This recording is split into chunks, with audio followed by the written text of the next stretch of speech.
Hello my dear all makeup artist.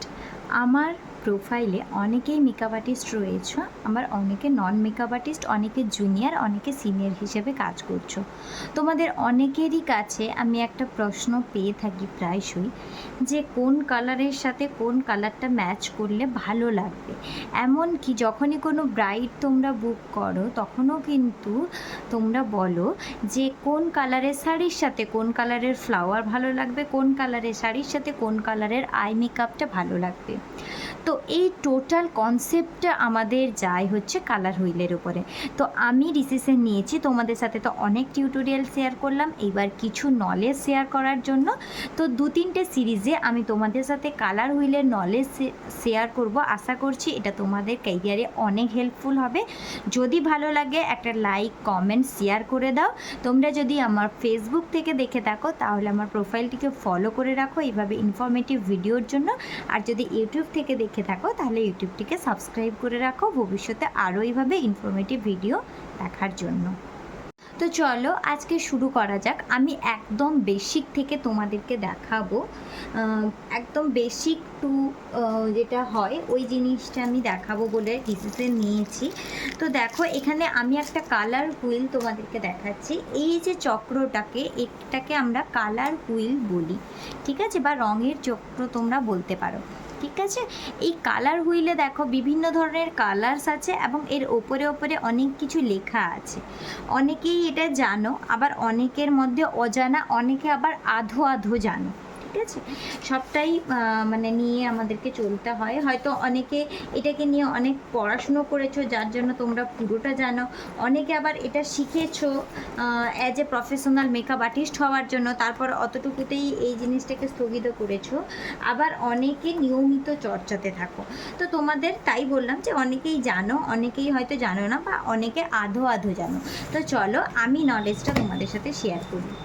Colour বা রং হচ্ছে আমাদের কোনো জিনিসের ওপর যখন লাইট পড়ে তখন আমাদের চোখে তার একটা প্রতিফলন আসে।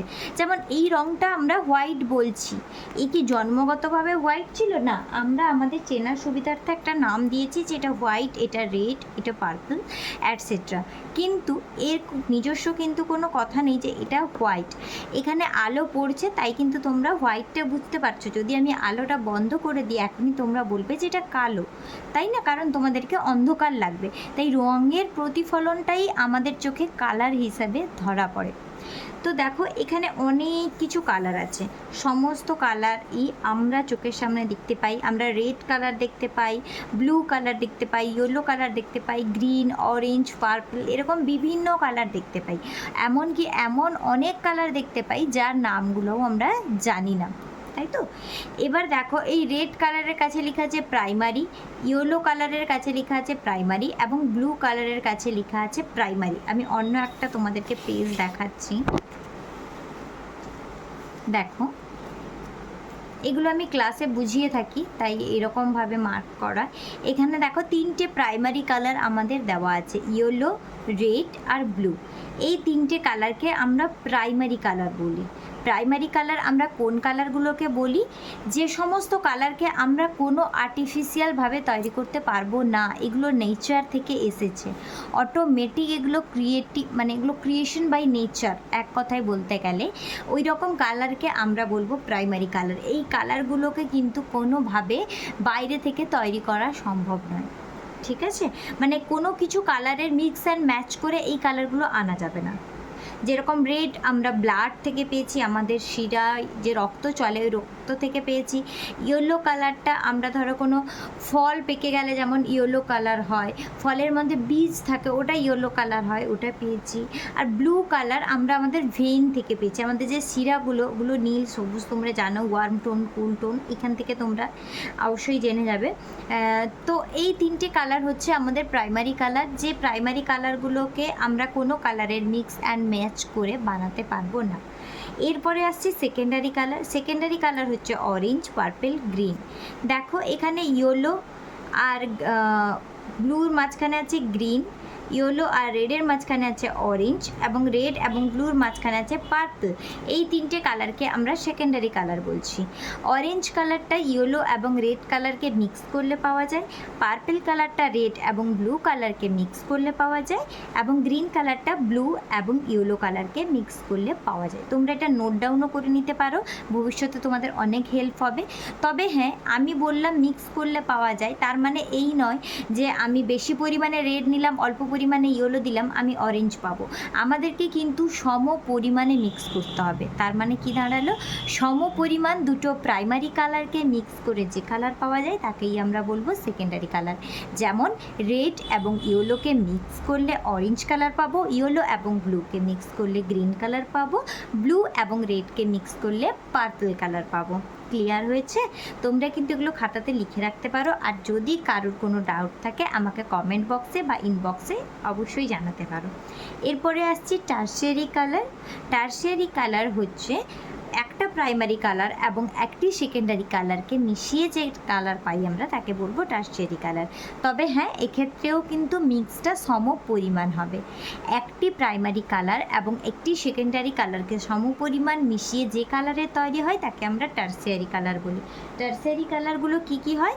Yellow orange, red purple, blue green এবং গ্রিন ইয়েলো। এখানে দেখো সমস্তটা সুন্দরভাবে লেখা আছে, চাইলে তোমরা স্ক্রিনশট করে নিতে পারো।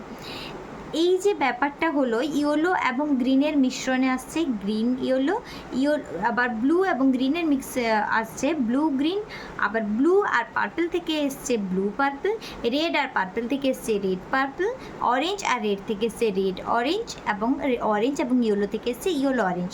তার মানে তিনটে প্রাইমারি কালার, তিনটে সেকেন্ডারি কালারকে মিশিয়ে আমরা 6টা টারশিয়ারি কালার পাচ্ছি। এখানেও কিন্তু কালারগুলো সমপরিমাণেই আমরা মিশাচ্ছি।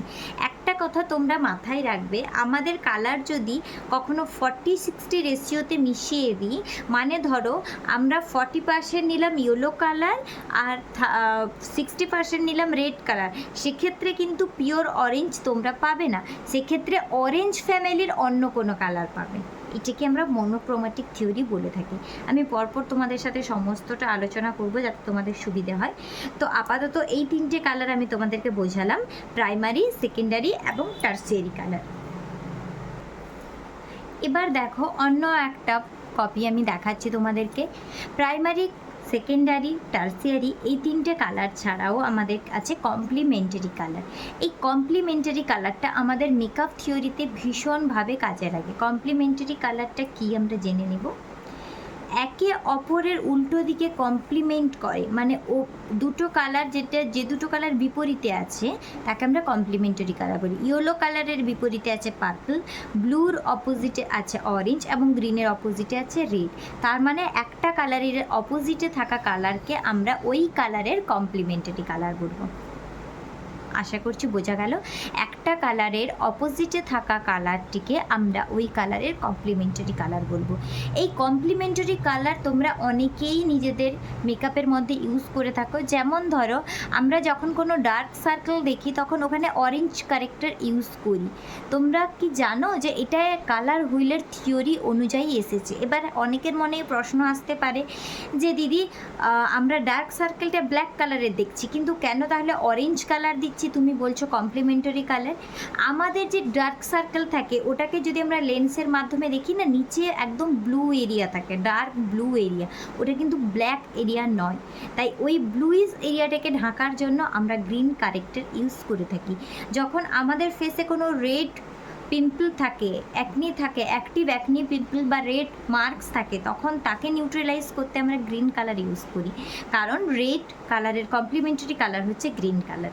তাই এই কালারটা দিয়ে আমরা খুব ভালোভাবে আমাদের ফেসের কারেকশন করে নিতে পারি। আশা করছি বোঝা গেল। একটা কালারের অপোজিটে থাকা কালারটিকে আমরা ওই কালারের কমপ্লিমেন্টারি কালার বলে থাকি।